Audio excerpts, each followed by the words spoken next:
নমস্কার ছোট বন্ধুরা, আমি আমার প্রিয় ঋতু নিয়ে কিছু কথা বলতে চাই। আমার প্রিয় ঋতু বসন্ত ঋতু। আর তোমাদের কোনটা প্রিয় ঋতু সেটা কমেন্টে জানিও। বসন্তকাল বাংলায় ৬টি ঋতুর মধ্যে শেষ ঋতু বসন্ত ঋতু। ফাল্গুন ও চৈত্র মাস নিয়ে হয় বসন্ত ঋতু। এই ঋতুতে খুব বেশি শীত বা গরম অনুভব হয় না। এই ঋতুকে ঋতুরাজ বলা হয়ে থাকে।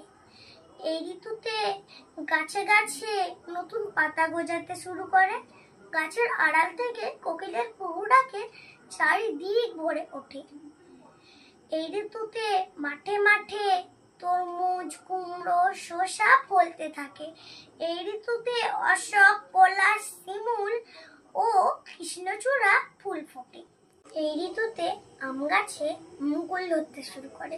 এই ঋতুতে বাসন্তী পূজা, চড়ক পূজা, দোলযাত্রা, গাজন ইত্যাদি পূজা হয়ে থাকে। এই ঋতুতে কলেরা, বসন্ত, টাইফয়েড রোগ হয়ে থাকে। এই ঋতুতে আমি অনেক আনন্দ করি। নমস্কার।